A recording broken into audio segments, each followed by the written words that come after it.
Hello दोस्तों, स्वागत है आप सभी का फिर से एक बार ओपन लाइव स्ट्रीम में। दोस्तों आज हम लोग क्लास को करने वाले हैं विश्व भूगोल का 7वां डे, यानी कि 7 दिन से लगातार हम लोग बिहार सचिवालय सहायक के लिए हम लोग क्लास को कवर कर रहे हैं। साथ ही मैं बताता चलूँगा बिहार में जो वैकेंसीज आ रही है, जो चल रही है और जो आने वाली है, उन सभी के लिए जीके जिस करंट अफेयर सभी के लिए काफ़ी महत्वपूर्ण है। और यहाँ से मैं बता दूँ कि सिर्फ बिहार सचिवालय से सहायक में 75 नंबर के जीके जीएस करंट अफेयर्स आपको पूछने वाला है, जिसमें आपको सारे सब्जेक्ट के जो भी करेंट संबंधित क्वेश्चन, मीडियम संबंधित क्वेश्चन, पिछले साल के प्रीवियस ईयर के सारे संबंधित क्वेश्चन, सारे क्वेश्चन पूछे जाएंगे। उन सभी से रिलेटेड क्वेश्चंस भी मैं आपको देता चलूँगा।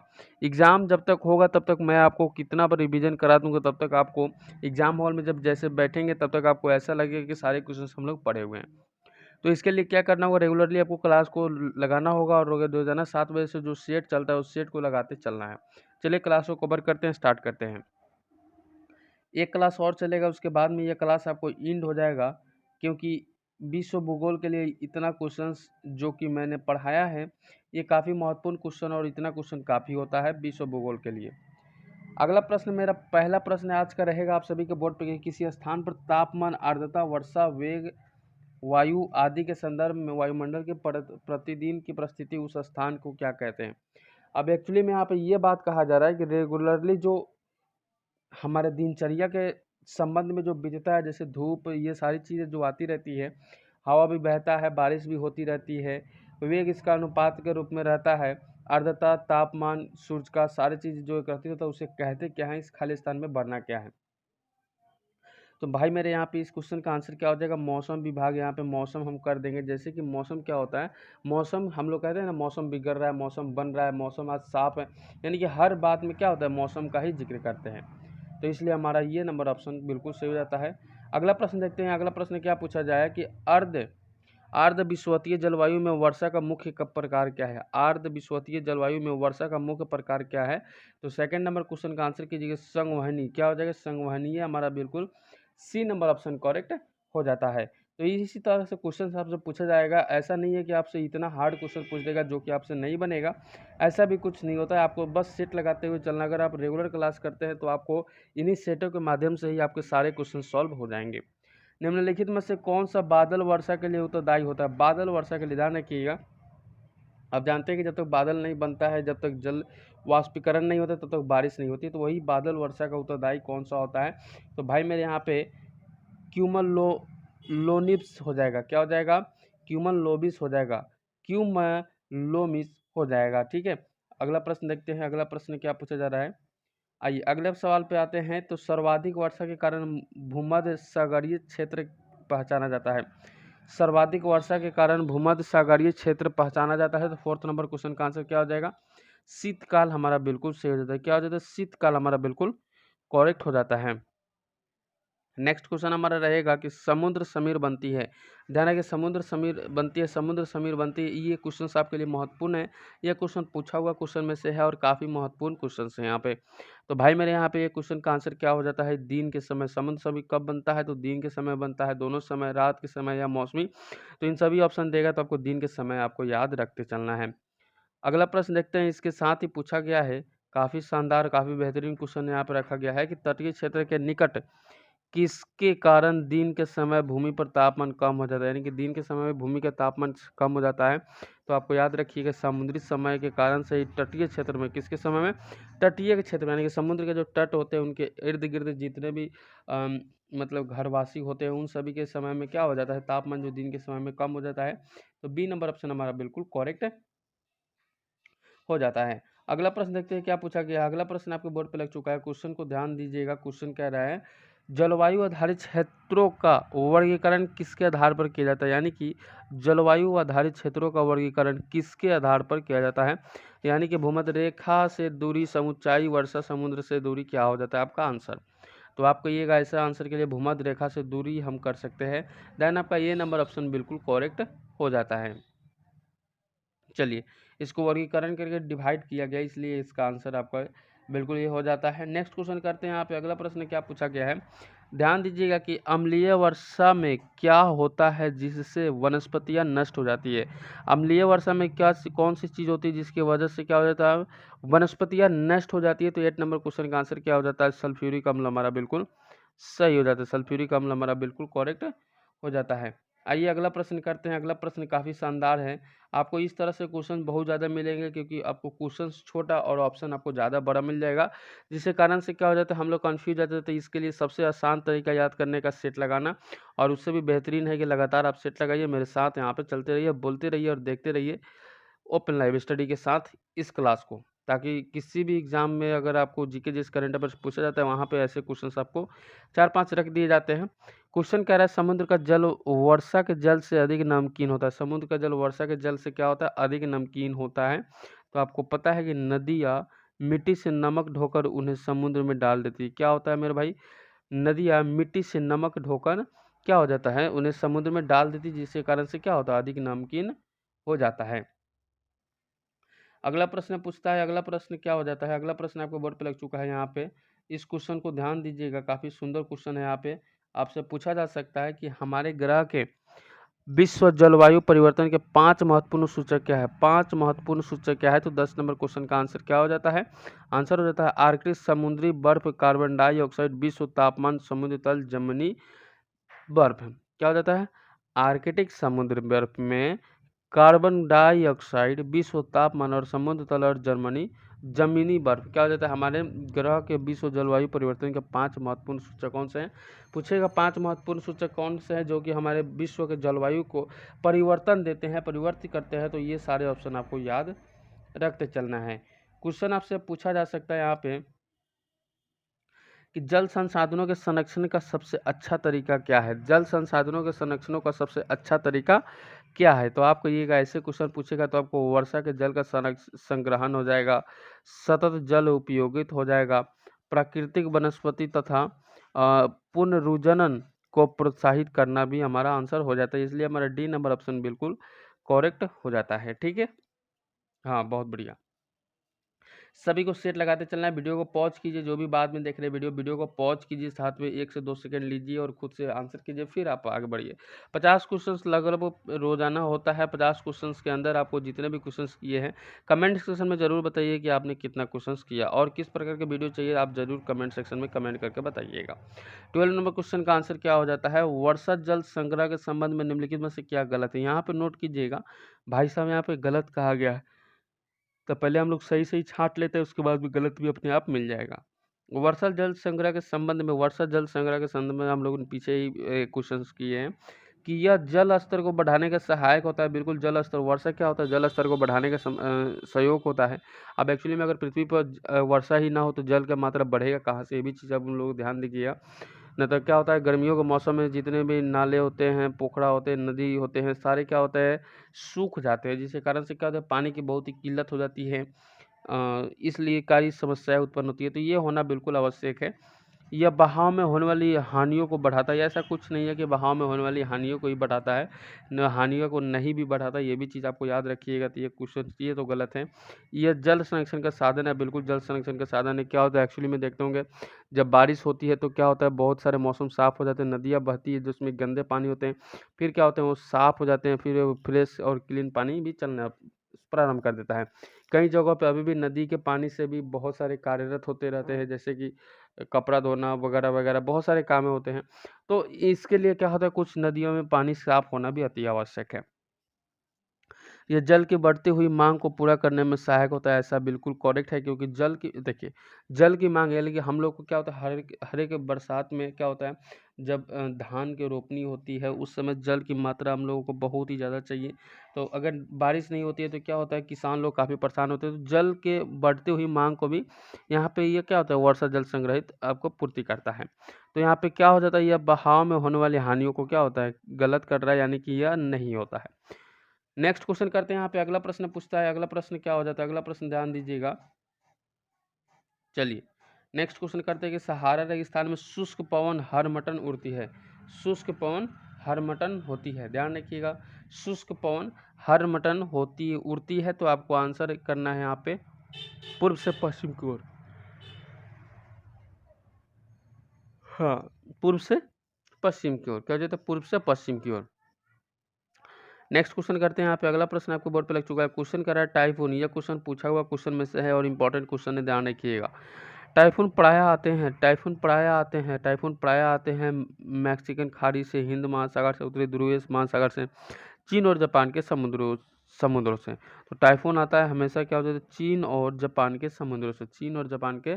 समुद्रों से। यह टाइफून क्या है, एक प्रकार का चक्रवात है, जो उष्णकटिबंधीय चक्रवात भी इसको कहते हैं। यह कहाँ पे चक्रवात आता है, तो आपको याद रखना है, यह ऑस्ट्रेलिया में बिल्ली कहते हैं इसको। ऑस्ट्रेलिया में किस नाम से भी जाना जाता है, टाइफून को बिल्ली नाम से जाना जाता है। बांग्लादेश और भारत में पूर्वी तट के क्षेत्र में चक्रवात कहते हैं इसको। और वही चीन और जापान में इसको किस नाम से जाना जाता है, इस चक्रवात को, तो टाइफून के नाम से जाना जाता है। ये भी चीज़ आपको याद रखते चलना है। अब यहाँ पे अगला क्वेश्चन को याद रखिएगा। अगला क्वेश्चन कह रहा है हमारा कि अमेरिका में शीतलहर की वर्तमान अवधि का कारण क्या है। शीतलहर का वर्तमान अवधि का कारण क्या है, अमेरिका में शीतलहर के वर्तमान अवधि का कारण क्या है, आपको याद रखते चलना है। और आंसर कीजिएगा ध्रुवीय बवंडर कहते हैं, बवंडर ला दूंगा, बवंडर, याद है ना। ठीक है, तो यहाँ पे 16 नंबर क्वेश्चन हो गया। नेक्स्ट क्वेश्चन करते हैं। यहाँ पे अगला प्रश्न आपके बोर्ड पे लग चुका है। क्वेश्चन कह रहा है किस प्रदेश में पूरे साल वर्षा होती है। कौन से प्रदेश में पूरे साल वर्षा होती है भाई मेरे, भूमध्य सागरीय, विषुवतीय, उष्णकटिबंधीय, शीतोष्ण।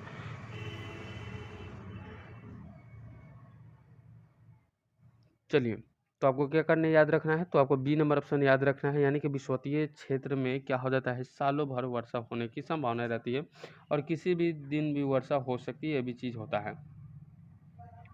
नेक्स्ट क्वेश्चन करते हैं। अगला प्रश्न आपके बोर्ड पे लग चुका है। यहाँ पे क्वेश्चन को ध्यान रखिए, काफ़ी शानदार क्वेश्चन है। उष्णकटिबंधीय वर्षावन है। उष्णकटिबंधीय वर्षावन कौन सा है, उष्णकटिबंधीय वर्षावन आपको, उष्णकटिबंधीय वर्षावन में हमें क्या होता है, प्रचुर मात्रा में वर्षा होती है। प्रचुर मात्रा का मतलब होता है यानी कि हमको जरूरत के अनुसार वर्षा हो जाती है।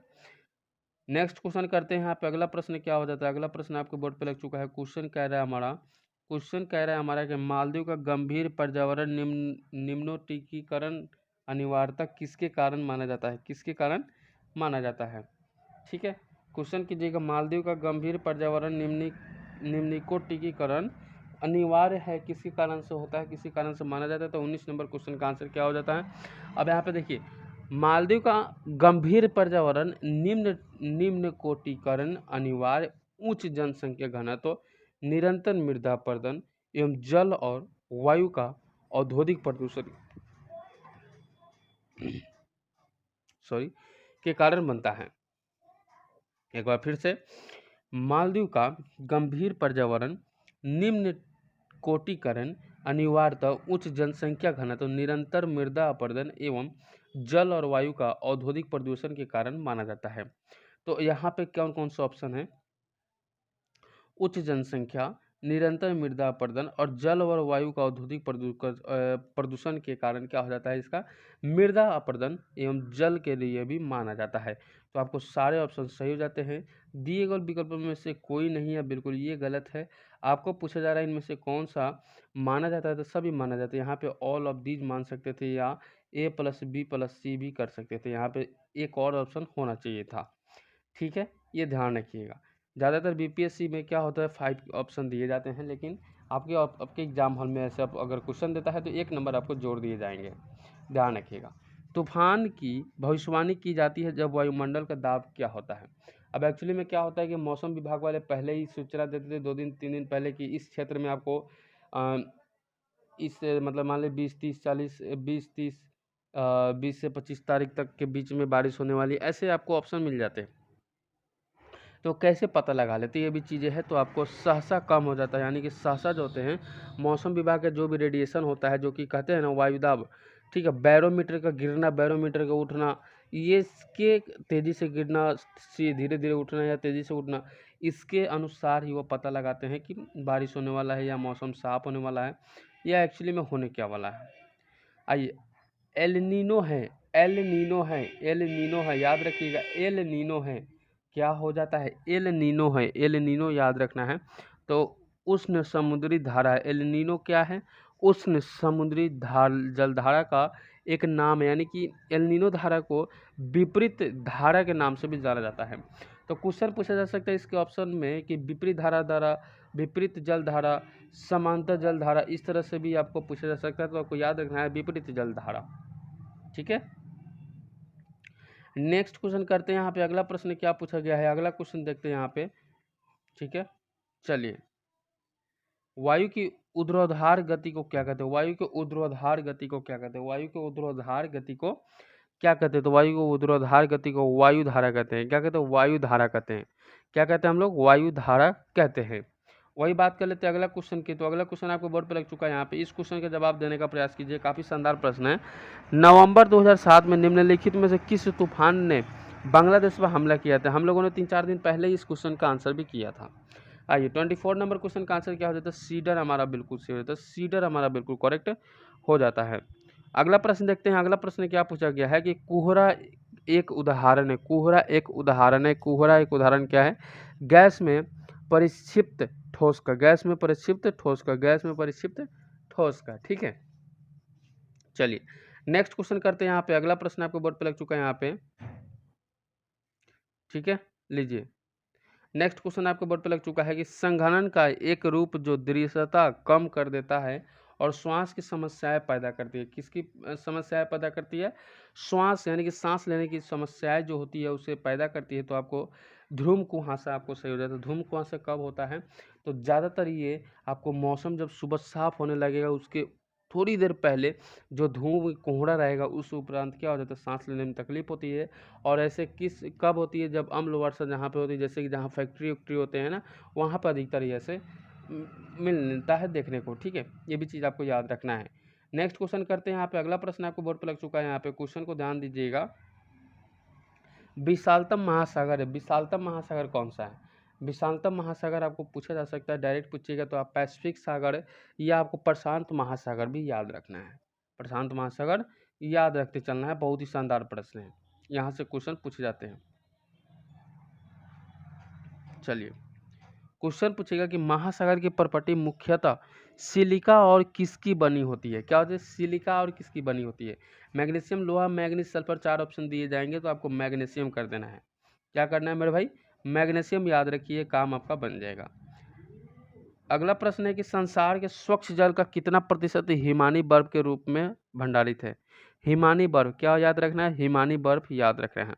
हिमानी बर्फ याद रखना 70% हमारा बिल्कुल सही रहता है। 70% हमारा बिल्कुल करेक्ट हो जाता है। आइए अगला प्रश्न देखते हैं। यहाँ पे विश्व याद रखिएगा। यहाँ पे जब भी विश्व कहेगा तो आपसे बहुत सारा क्वेश्चन इसमें छुपा हुआ मिलेगा और इस रूप में आप भूल मत जाइएगा क्वेश्चन क्या कह रहा है। विश्व के कितने धरातल में पानी है? विश्व के कितने धरातल में पानी है? तो ऐसे क्वेश्चन पूछेगा ना तो आपको तो फटाक से याद रखिएगा कि हमें पीने वाला जो पानी है ना बहुत ही कम है। और दूसरी बात है, हमें विश्व की बात की जाती है, यानी कि पूरे ब्रह्मांड की बात नहीं करें, सिर्फ हमारे जो धरती है उसकी बात की जाती है। तो कितने भाग में जल है, कितने भाग में धरती है? तो आपको लगभग आपको 70% में क्या हो जाता है? ज़्यादातर पानी ही पानी है। इसीलिए ना कहते हैं कि कभी कभी ऐसा आएगा कि पानी से ही क्या हो जाता है, सारे के सारे धरती विलुप्त हो जाएंगे। ठीक है, आइए अगला प्रश्न करते हैं। यहाँ पे अगला प्रश्न आपसे पूछा जाएगा एक बार फिर से कि हिमनद का पिघलना सागर का जल स्तर बढ़ने से जुड़ी हुई एक समान घटना है। हिमनद अधिकतर पाए जाते हैं। हिमनद अधिकतर पाए जाते हैं तो आपका आंसर हो जाएगा दक्षिणी ध्रुव। क्या हो जाता है? दक्षिणी ध्रुव इसका ही हो जाता है। दक्षिणी ध्रुव याद रखिए, काम आपका बन जाएगा। वही बात कर लेते हैं अगले प्रश्न की। तो अगले क्वेश्चन आपके बोर्ड पे यहाँ पे इस प्रकार से पूछा जा सकता है। बहुत सारे प्रश्न है कि लंबा लंबा पूछेगा, बहुत सारे ऐसे क्वेश्चन है कि क्वेश्चन छोटे और ऑप्शन लंबा हो जाएगा। तो मैं आपको हर एक तरह के क्वेश्चन से आपको रूबरू कराने का प्रयास कर रहा हूँ। महासागरों के तटीय भाग में जल वाला मुख्य भाग जो रचना के अनुसार महाद्वीपों के मुख्य भूभाग में पड़ता है उसे क्या कहते हैं?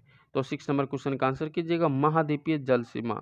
महाद्वीपीय जल सीमा सही हो जाता है। महाद्वीपीय जल सीमा बिल्कुल करेक्ट हो जाता है।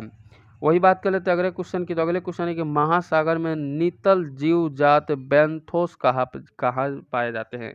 तो 7 नंबर क्वेश्चन का आंसर क्या हो जाता है? 7 नंबर क्वेश्चन का आंसर हो जाएगा महासागर के तल पर। महासागर के तल पर हमारा बिल्कुल सही हो जाता है। 8 नंबर क्वेश्चन का आंसर करेंगे कि विश्व में सबसे बड़ी खाड़ी कौन सी है? विश्व में सबसे बड़ी खाड़ी कौन सी है?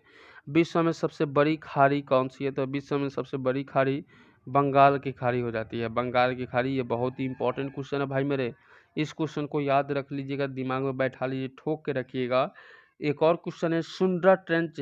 सुंदरा ट्रेंच, सुंदरा ट्रेंच कहाँ है? सुंदरा ट्रेंच कहाँ है? तो हिंद महासागर के अंदर। हिंद महासागर आपको याद रखना है। हिंद महासागर आपको क्या करना है? तो आपको याद रखना है हिंद महासागर। नेक्स्ट क्वेश्चन करते हैं। यहाँ पे अगला प्रश्न को ध्यान रखिएगा। अगला क्वेश्चन पूछेगा आपसे कि उष्ण समुद्र का नाम बताइए जो कि एशिया और अफ्रीका को अलग करता है, जैसे मिस्र और सूडान को अफ्रीका तरफ और सऊदी अरब को एशियाई तरफ करता है। यानी कि दो भागों में विभाजित कर देता है 4 देशों को। तो कौन सा है बीच में एक रास्ता, कौन सा सागर है जो कि इसको डिवाइड करता है? तो आपको याद रखना है लाल सागर, जो कि मिस्र और सूडान को और अफ्रीका सऊदी अरब को क्या हो जाता है? अलग अलग कर देता है, डिवाइड करता है। अगला प्रश्न आपके बोर्ड पे लग चुका है। फिर से क्वेश्चन कर रहा है, निम्न में से वह सागर कौन सा है जो कि भूबद्ध, याद रखिएगा, भूबद्ध है। भूबद्ध है, कौन सा सागर है? भूबद्ध है। ठीक है, तो आपको अरल सागर इसको कहते हैं। अरल सागर को कजाकिस्तान और उज्बेकिस्तान के क्षेत्रों से घिरा एक भूबद्ध सागर कहते हैं। कुछ क्वेश्चन पूछेगा किस किस को घिरा हुआ है? तो कजाकिस्तान और उज्बेकिस्तान, कजाकिस्तान और उज्बेकिस्तान। नेक्स्ट क्वेश्चन कहेगा आपके लिए फिर से कि समुद्री भृगु बनता है मुख्यतः। समुद्री भृगु बनता है मुख्यतः, आंसर कीजिएगा, समुद्री धाराओं के कारण से। समुद्री धाराओं के कारण से, किसी कारण से? समुद्री धाराओं के कारण से। आइए अगला प्रश्न करते हैं। अगला प्रश्न आपसे पूछा जा सकता है, यहाँ पे क्वेश्चन पूछेगा, नॉर्वे का तट एक उदाहरण है। कौन सा तट? नॉर्वे का तट एक उदाहरण है। किस रूप से? डाल्मेटियन तट कहते हैं उसको, फ्रियो तट या रिया तट या उनमें जीत तट क्या हो जाता है? तो आप कहिएगा फ्रियो तट कहते हैं सर। फ्रियो तट हमारा कहता है, नॉर्वे के तट को क्या कहते हैं? फ्रियो तट कहते हैं। अगला प्रश्न पूछेगा आपसे। अगला क्वेश्चन आपसे पूछा जा सकता है, देन इस क्वेश्चन को ध्यान रखिएगा। क्वेश्चन कह रहा है, निम्न में से कौन सी जलीय धारा एक शीतल धारा नहीं है? निम्न में से कौन सी जलीय धारा एक शीतल धारा नहीं है? क्वेश्चन पूछेगा, निम्न में से कौन सा एक जलीय धारा शीतल धारा नहीं है? तो ब्राजील का धारा हमारा बिल्कुल सही हो जाता है। ब्राजील का धारा बिल्कुल करेक्ट हो जाता है। वही क्वेश्चन की बात कर ली जाए कि वह कौन सी सबसे बड़ी धारा है जिसे उसके काले पानी के कारण काली धारा भी कहा जाता है। काली धारा भी कहा जाता है। तो 15 नंबर क्वेश्चन का क्यूरोसियो धारा कहते हैं उसको। क्या कहते हैं? क्यूरोसियो धारा हम कहते हैं उसको। क्यूरोसियो धारा उसको हम लोग कहते हैं। नेक्स्ट क्वेश्चन करते हैं। अगला प्रश्न है आपके बोर्ड पे कि निम्नलिखित में से कौन सी एक ठंडी महासागरीय धारा है? निम्नलिखित में से कौन सी एक ठंडी महासागरीय धारा है? तो आपको 16 नंबर क्वेश्चन का आंसर कीजिएगा, लेब्राडोर धारा। लेब्राडोर धारा, लेब्राडोर धारा। ठीक है, आइए अगला प्रश्न करते हैं। यहाँ पे नेक्स्ट क्वेश्चन आपके बोर्ड पे लग चुका है। क्वेश्चन को ध्यान दीजिएगा। निम्न में से विषम इकाई को पहचानिए, यानी कि आपको याद रखिए, काला सागर, मृत सागर, लाल सागर, कैप्सियन सागर कौन से इससे भिन्न है? तो आप याद रखिएगा, मृत सागर सबसे भिन्न है, लाल सागर, काला सागर, कैप्सियन सागर क्या हो जाता है? दो देशों को जोड़ने और अलग करने वाली देश है। लेकिन लेकिन लेकिन यदि मृत सागर क्या है? एक महाद्वीप में अवस्थित है। क्या है? एक महाद्वीप में अवस्थित है। और इन दोनों को क्या होता है? ये सारे क्या होता है? महाद्वीपों को क्या होता है? स्पर्श करता है, अलग करता है, जोड़ता है। ये चीज़ें इसके अंदर निहित है। वही अगला बात कर लेते हैं क्वेश्चन की ओर के। समुद्र में बहिर्वृष्ट भूमि कहलाती है। समुद्र में बहिर्वृष्ट भूमि कौन सी कहलाती है? समुद्र में बहिर्वृष्ट भूमि कौन सी कहलाती है? तो आपको याद रखना है प्रायद्वीपीय। क्या याद रखना है? प्रायद्वीपीय आपको याद रखते चलना है। नेक्स्ट क्वेश्चन करते हैं। यहाँ पे अगला प्रश्न आपको बोर्ड पर लग चुका है। क्वेश्चन को ध्यान दीजिएगा, काफ़ी सुंदर और काफ़ी बेहतरीन क्वेश्चन यहाँ पे पूछा जा सकता है। लॉन्ग है लेकिन काफ़ी धांसू क्वेश्चन है। याद रखिए, बाल्टिक सागर के बंदरगाह व्यापार के लिए सर्दियों में भी क्यों खुले रहते हैं? बाल्टिक सागर के बंदरगाह व्यापार के लिए सर्दियों में भी क्यों खुला रहता है?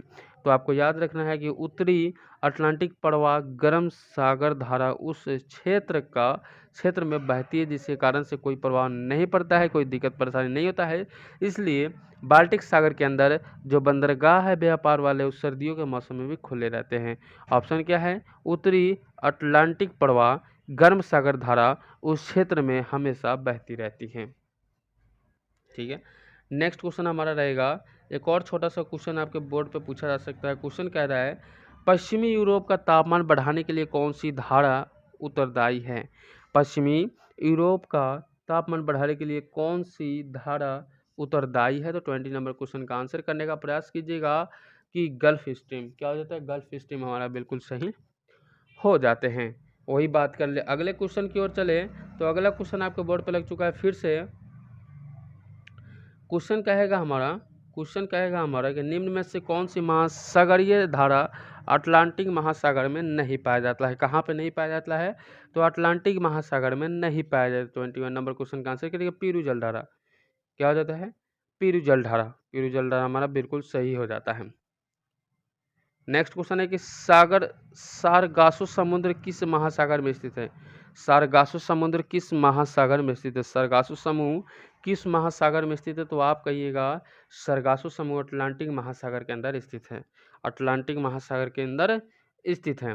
वही क्वेश्चन एक और पूछेगा जो कि काफ़ी सुंदर क्वेश्चन है। क्वेश्चन पूछा हुआ है कि निम्नलिखित में से कौन सा क्षेत्र एक तटीय स्थल रूप नहीं है।